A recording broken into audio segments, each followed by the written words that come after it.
like a monthly retainer, you work. Sorry. Got it.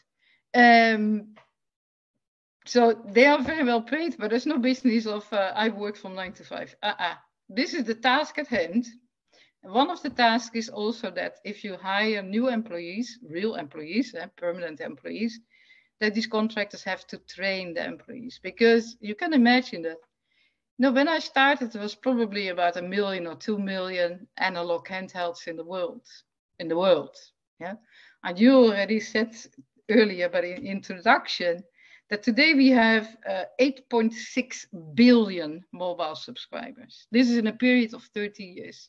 Now, if you start picturing what that means in actual fact, how much work that is, how much money that is, how much time that is to accomplish it, yeah, then you understand that, you know, the pressure that we were under was immense, Yeah. and never ending. I can only imagine. I mean, you know, the onboarding, you know, 1 or 2 employees is just a challenge at times. But, you know, as you grew, you know, bringing that into the scenario that you're in, you know, where did you get the necessary equipment and, you know, to actually do, you know, take this concept and this plan and to put it into reality? Okay, for the equipment, that's a different story again. But of course, there was a shortage of equipment as well, because every country wanted to have GSM all of a sudden, but there were only so many suppliers. And these suppliers had to build their organizations as well. We started, I think we were the first in the world who started to work with Nokia back in Ukraine. And Nokia supplied very small switches for the network that we were building there. I remember 21 cities and 21 little switches. Very different to, and Nokia was not known, you know, it's one of their first projects. But later on, they won one of the biggest in the world. So how do you ramp up? The ramp up was not only personnel, was not only the operators, it was also the suppliers, the consultants, the banks, everyone who was in that process had to ramp up at the speed of light. Yeah, there's no other word for it. Very, very, very fast.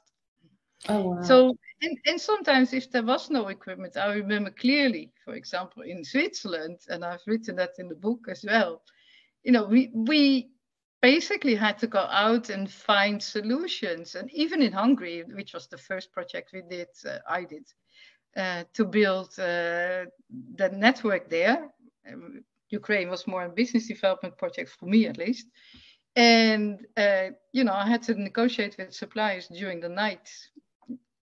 And because, first of all, you need the best price, best equipment, fastest, you know, all these elements have to be addressed. And that's, and the suppliers are also, you know, juggling their personnel and their production lines. So the whole circus was phenomenal if you look backward. Yeah. Yeah, the jugglers and the clowns and the people walking on the wires as part of your circus. So now, if you're coming back to the people, the circus people, when you're setting it up, so you know, how did you deal with the enormous shortage of educated and experienced people within this space? Well, you know, we basically went out to look at people, not the traditional way of do you have 5 years of telecoms experience and all that stuff? No. For example, in Hungary, which was my first operational thing there, I was the director of the procurement, so dealing with all these suppliers constantly. And also legal director means, you know, every contract that needs to be signed, and that is enormous task as well. So as a part of that management team, I was, of course, working with my colleagues to make sure that we understood, you know, where we would get all this personnel from. And I remember that these were Scandinavian operators, and they were very well advanced, of course. I remember that Christmas 1993, we had 40 different nationalities because we got them from all over the world. We just flew them in and said, this is your task, make sure it happens. Yes. And then if you have that, you know, the minimum staff that can kickstart with 4 people, you can't kickstart, right? You have to have at least 50, 60 people to kickstart a project, then you start looking at, contractors first and foremost. And in some cases, like in Switzerland, we insourced the HR function from outside inside so that they could see in the operation what was needed, and we could talk on a daily basis on what was needed. And so there was still an enormous number of contractors, of course, but the contractors slowly but surely started to train people who came fresh from university or had, experience in one way or another, but not per se telecommunications. Okay. It sounds, from that perspective, when you're hiring the contractors, though, from a skills and character, when you say not typical, what does that mean when you're looking for that those contractors, when it's not the typical process? Well, the typical process, no. I mean, literally, we hired by phone because someone had to fly in from Hong Kong. Yeah, he's not coming over for 3 interviews, right? So you basically fly, you talk to someone, you email with someone, you have a CV, of course, you check references. That was very important and still is very important. And then when all that works, you have, in those days, didn't even have Skype yet, but it was later. But then you talk on the phone, and if that works, and you have all these references from other people, but not forget that this world was very small and still is, but or that level very small. So then people start, but they get a defined contract, 3 months, 6 months, 1 year, no more. And with that, you also make sure that you stay flexible. So the people you look for are flexible and are part of that circus that goes from country to country to country, because that is one of the most important things. Your middle name needs to be flexible. So if you're not flexible and you're not willing, to move from country to country to country, then better not. Then you can be a permanent employee somewhere. So the endurance, flexibility, risk-taking to a certain extent as well. And of course, experience in other countries, or yeah, and I think as much as you can offer. Yeah, because you covered, last time in the last story time was about the culture. So, those people that you were hiring also needed to be advised on the local kind of area that you were kind of growing at that point. But when you talk about the educating the people, you would start then with training courses. How would you typically do training for your permanent as well as your contractors? Contractors are not to be trained. Contractors are there to train. So, no, the contractors have an obligation, at least in my book, to train youngsters on the job. Yes. But apart from training on the job, they also need, specific training, technical training, skill training, management training, all kinds of training. So what you do in some cases in Azerbaijan, built a training center that could train 200 people a day. Yeah. So you make sure that you create a facility where people are trained, because this industry, it's not only very capital intensive, it is also very knowledge intensive, right? If you don't keep yourself trained, you fall out of the scheme, and that's it. So engineers especially, they have to be trained like non-stop, and the training budgets are very high for that as well. Yeah, because I mean, I can only imagine as you're scaling up from 4 people to 1,000 people in the space of a year, there must be some sort of an agility process within the training, and training centers need to be set up, etc. Everything needs to be set up. You have nothing except for a piece of paper. So you put on the door. Yeah, on my wall. So what you need to do is, of course, the program management function together with the area, the CTO, the CEO, whatever area, have to make sure that they understand what the program is. And this program needs to be holistic, if you will. Yeah, but it cannot be the case that you're building silos, because then it never works. So program management function is not only to draft, of course, and implement the program itself, and to make sure that we understand what needs to be done by when. I remember in Switzerland, my colleague had a clock on the wall, and that said, so many days, so many hours, so many minutes, and so many seconds to launch. Yeah. So you have to make sure that this program is a lively program every day, and it evolves constantly. So program management is of the utmost importance, I say, to make sure that the whole company is in sync. Yeah, and it's very important that you are in sync, because you can build your switch sites, you can build your customer care sites, you can build a whole network, but then all of a sudden there is something missing. That means that the whole wheel stands still. Yeah, if you are behind in one area, all the other areas will be affected. So it is very important that everyone has the noses in one direction, as I say. And I think that's the importance of being unified as an organization, to make sure that everyone understands the goals and are clear about the launch date. Because as you mentioned, your business will be penalized per day that hasn't gone live based on the project plan. So making sure that everybody is aligned to that go live date is making sure that you're saving time, money, and everything else, you know.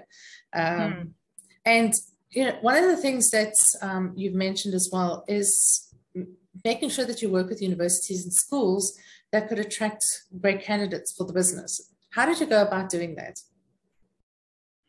Well, personnel function, HR function, is of course very important. So not only it's the HR function per se, but it also has, of course, training, people who do nothing else but training. And they go to the universities, and the head of HR, you know, makes sure that all the universities that are of any interest to us are known, and we understand their program, they understand our program, we accept interims, we accept all kinds of cooperation with the universities, because in that area, you know, you cannot just take anyone. Yeah, at one point you need to be very, once you're up and running and and things are working properly, you need to make sure that you have the best candidates for the job. The mobile industry pays quite well, and that also means that we can ask for the best. Okay.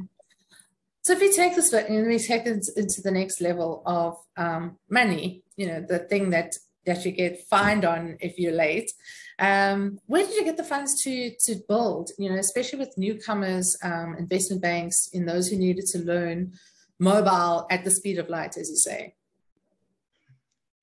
Yeah, no, yeah, where did we get the money? Well, it depends on what you are. Yeah, if you're an incumbent operator, meaning an established operator, then of course the shareholders normally can at least pay 40% of the equity or more. But if you are a newcomer, then quite often the newcomer has a much bigger demand for money. So it depends a bit where you are, which situation. So the incumbents, they will take their own money first and foremost, and then go out into consortia of banks, and those consortia will say, okay, let's have a look at the whole business plan. Let's see where the status of the company is. They will also put milestones in place, and that we have not only the license as milestones, but also the banks put milestones in place. And in one case, which was in a country where I was the CEO, they put a stipulation on my head to say, Madam, if you're not there anymore, we reconsider the loan agreement. That was a loan. Yeah, I mean, that is a bit far, but normally the money can be obtained via, especially at the beginning when, you know, huge amounts are necessary, hundreds of millions, then it is a consortia of banks that does that together with shareholders. Okay, that's great. Just again, for people, if you've got any questions for Enika, please do ask them in the chat. We'll get to them towards the end. But from lessons learned from a management under pressure, how do you create loyalty amongst employees where it's possible?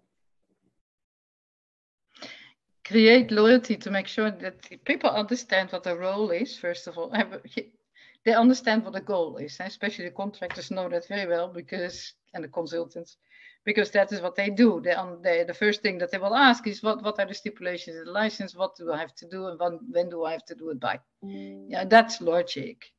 But you also have to make sure that the other people who are not so very well informed yet, new on the block, that they understand that. So it is very important to create internal communications together with communications or HR function. Where it sits, it doesn't matter to me too much, but it must be clear to everyone what it is that is expected. My colleague didn't have that clock for fun. Everyone who walked into his office knew exactly, okay, this is where we stand. So that means 15 days later. Yeah.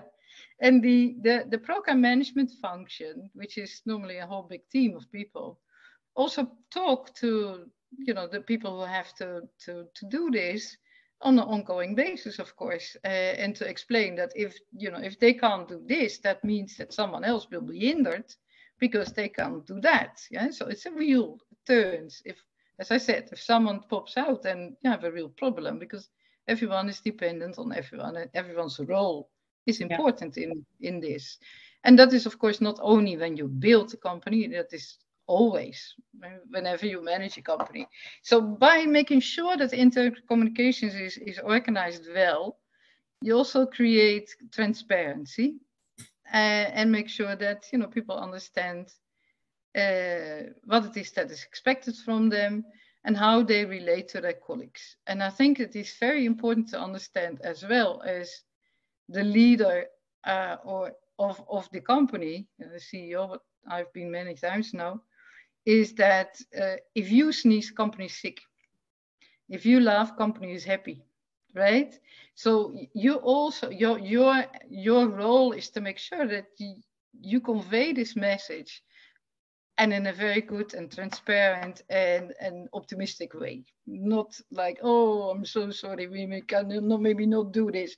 No. If you can't do that, it's for you to solve it, but not for the company to suffer your bad mood or whatever it is, your worries. Absolutely. And I think that's, it touches on that thing about the people aspect. So, and you've got the right people in, but that includes your management team, because you might be happy, but then your management team might not be happy, and then they still filter that through into the rest of the business. So it's making sure that you choose the right people as you start growing the business. Yeah, but often we couldn't choose the people. Right? The people were there, or they were sent by shareholders. So the most important thing is that you, in this case now, me as the CEO, yes, make sure that I work very well with the people who work directly with me. Yeah. Right? Report directly to me. And that's quite a big team still. It's not only the C's, as we call them, CTO, CCO, CIO, whatever C's you have. They, of course, have to work with you as a team. And as I said maybe before, you are the parents of this company. It's your responsibility, right? You have to be very conscious of your role and what it means, that if you are fighting between yourselves, the whole company will be fighting. That will never happen. Not with me. I don't like that at all.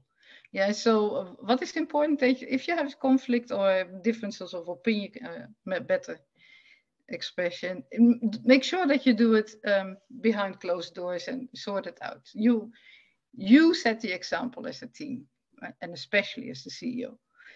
And silo thinking is also something that is not working too well, of course. Well, this area does that and that area does that. I don't like that either. So the fact that the management team works nicely and friendly and on a good foot with each other is very important of how the rest of the company will also work together.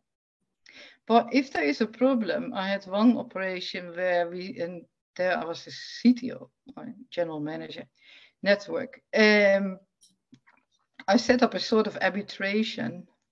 So if people didn't agree, I would call them on a Wednesday afternoon and say, okay, what is it that we have here on the table? Yeah, why doesn't it work?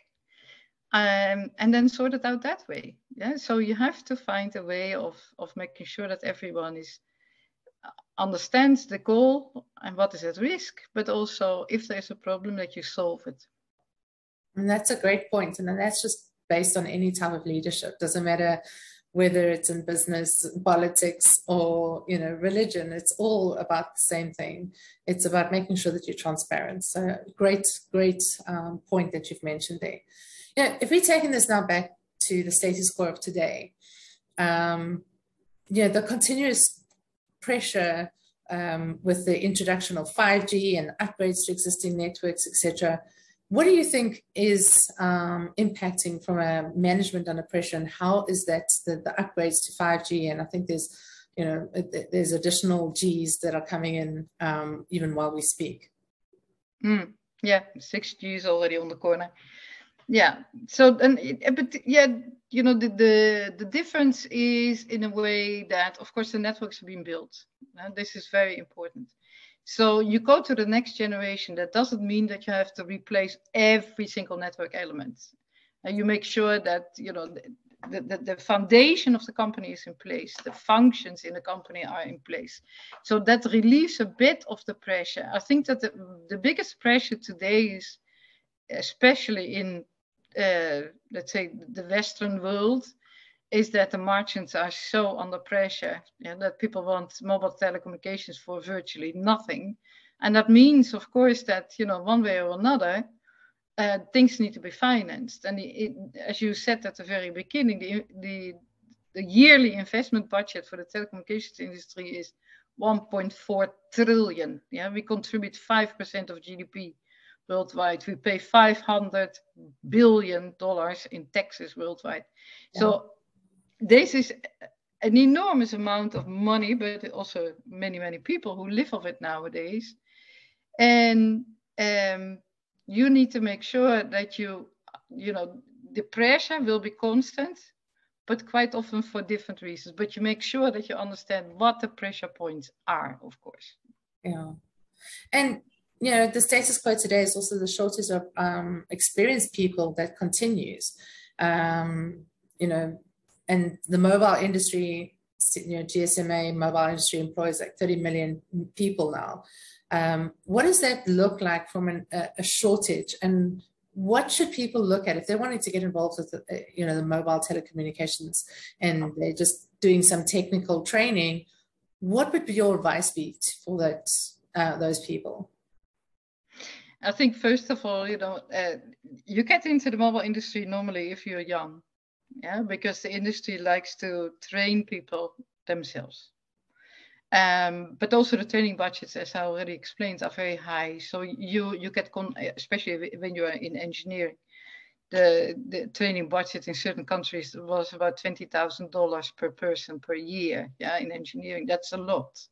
So that means that if you go into the mobile telecommunications when you are young, and very often people already start in mobile in many countries in the customer care center, and then move when they finalize the studies, etc., into a specific area of the business that they're specialized in.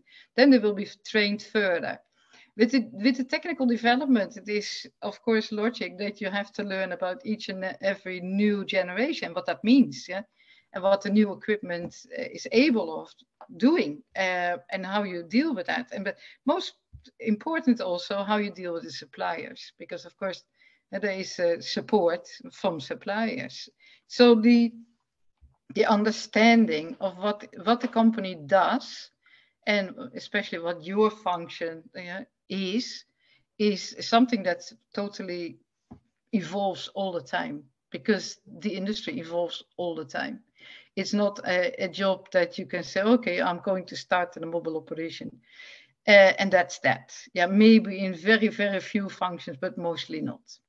Not at all. So in many countries that I worked in, the average age was about 29. Sure. And I started also when I was young. But that's not the case anymore. We won't divulge that information. No, Sorry, readers, that's not going to be divulged. But one of the other key points from the Stage's quote today is the investment into this industry.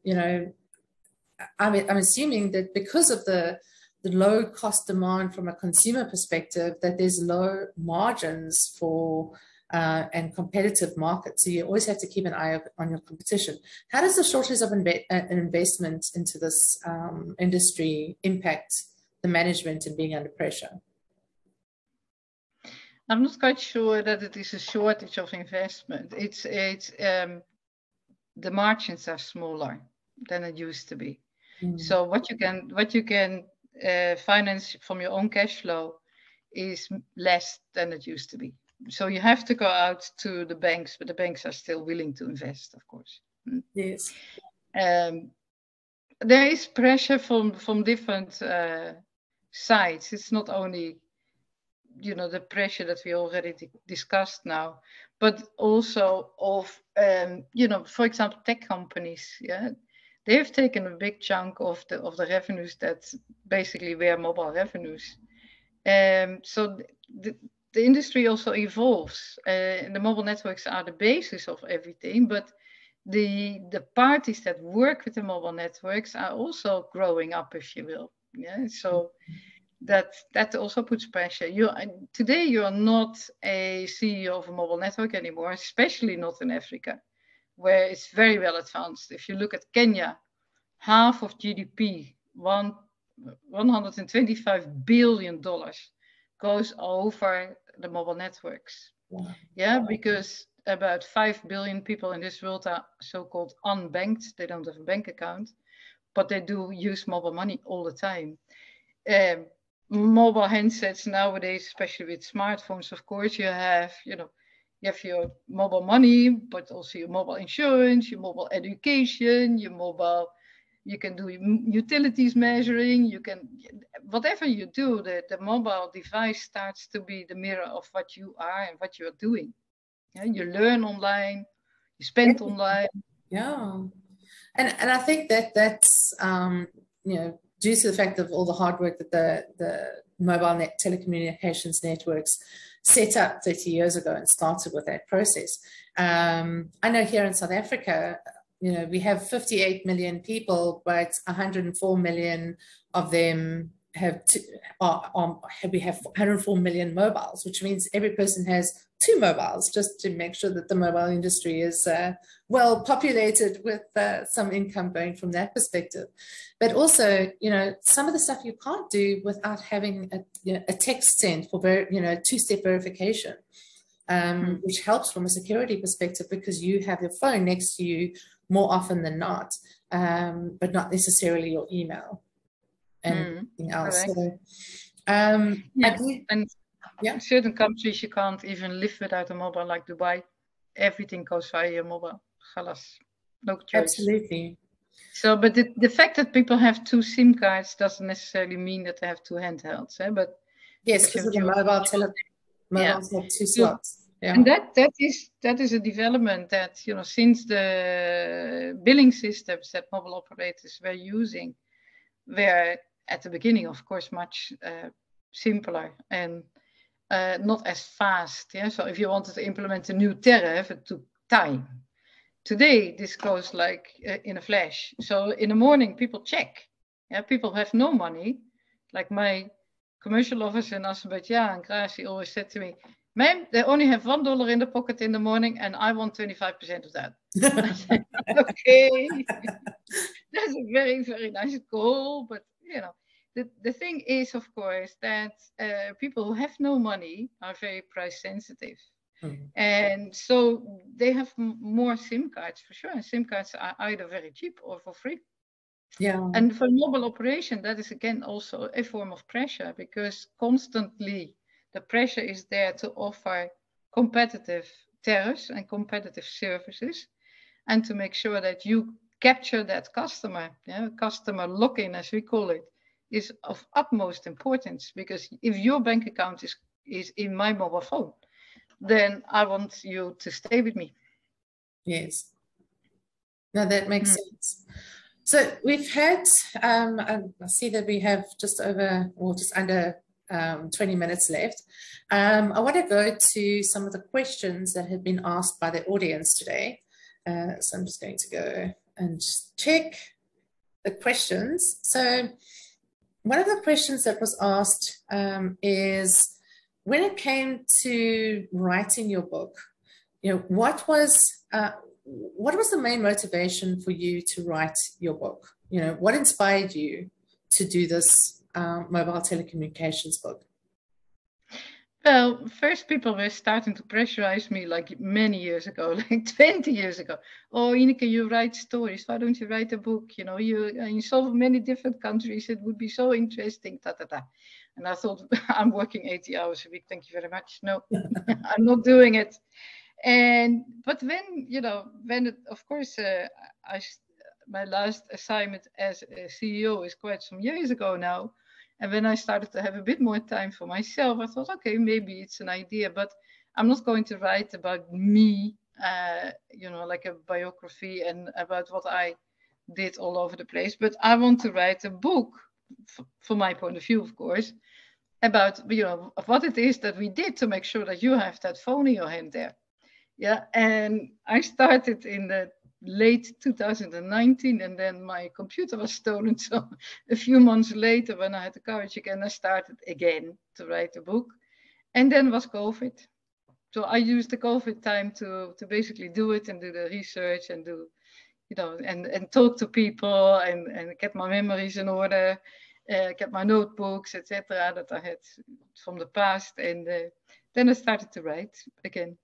Amazing. I think you told me about the story when you did start in 2019 and somehow the computer didn't back it up and you kind of lost all motivation for a few months, because it's disheartening to, I know, if you think about the rest of us, it's just typing up a proposal and it's like a 3-page document. You said you were up to like chapter 3 and just gone.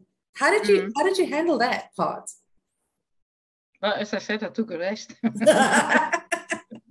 You decided I didn't lose everything, of course, but I lost quite a chunk, because I was living in Uganda, and sometimes we don't have, like you in South Africa, we don't have light, we have no electricity, we have no this, we have no that. So sometimes it's not all that easy, and and things happen. So I lost a part of what I'd written.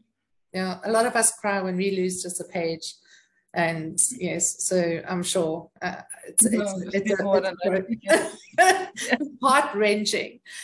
When it came to your role in the company, someone's asking that, what was the most difficult part that you faced as a manager within a business? As the boss? Yes, the boss, yes. Because that is different. Yeah. Basically, the CEO has a few bosses in the telecommunications industry, at least. And the first boss is, of course, the board of directors, right? And the shareholders. But the other boss is the telecoms regulator and the minister. Officially, then I don't have a contract with them, but they, especially the minister of telecommunications in many countries, has an idea about how the telecommunications landscape should look like. And at the beginning, we did not always have regulators. Later, of course, there was always regulators who had to execute and police that. So that is also a form, a type of a boss. So then there are many other things that are of importance, but you have to manage your people. You need to be, I love to work with people. So for me, that is not the most difficult part. Most difficult part is you manage upwards.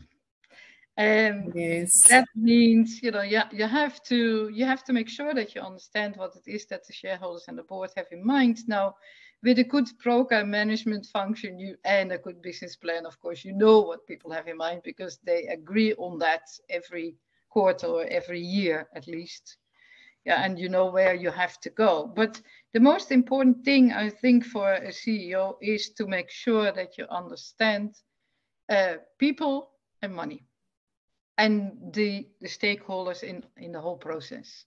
If you don't have the freedom to select people, or the freedom to spend money, or in a way freedom of speech with all your stakeholders, then it becomes very difficult.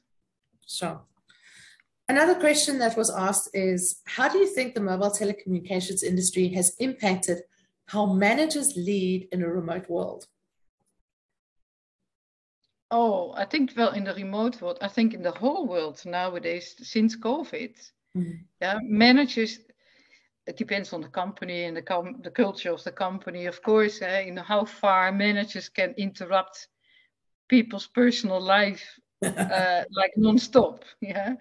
But basically, of course, the mobile industry has made sure that not only you can call your hospital 24/7, but on the other hand, managers can make sure that you have to do certain stuff, and they will do that any hour of the day sometimes.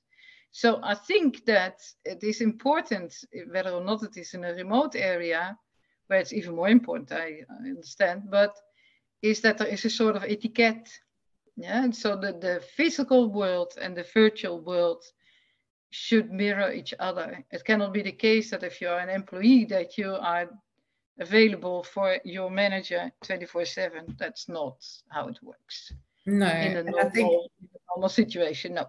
No, and I think that's what the other thing is, that some people need to learn to put those boundaries in, so that you kind of say, I don't touch my mobile after a certain time, so that you're not, that you actually have that downtime. Because I think the expectation has risen with a lot of organizations that I know of, that, after hours and weekends work and everything is expected. Whether it's 10 o'clock in the evening or, 5 o'clock in the morning, you're expected to answer your phone. But I think that depends on the companies. I've worked for companies where this is absolutely not acceptable. Yeah. Orange was a good example of that, not in the building phase, but in the normal regular base. Yes. Once is a company up and running. But there are companies that expect that, yes. And my rules are very clear, but for me it's a little bit easier to put my rules in place, than for an employee. But I am an advocate of not before 8 o'clock in the morning and not after 10 o'clock at night. Boom, that's it. Yeah. And that's already 14 hours, right? Exactly. Okay, so I mean, this is now the second story time that we're enjoying. We have a story time next week. That's the link has been dropped in the text, the chat box, so that you guys can sign up. We are launching officially the book on the 31st of January, which is very exciting. We've got the book cover and it looks amazing. I'm so excited to actually see the hard copy come through. Being part of this journey with Inika has been really exciting. We've learned a lot as the organization that's just helping and assisting with elevating this type of elevating a book differently, right? And getting into your hands. And for those that are in Netherlands, there are some links for pre-ordering, so you can start your pre-ordering now. The link is in the chat, so that you guys. And Belgium. Also, yeah, Dutch-speaking area. Dutch-speaking area. So in Belgium and the Netherlands, you're welcome to pre-order. The worldwide global ordering will come on the 31st when the book goes live on Amazon.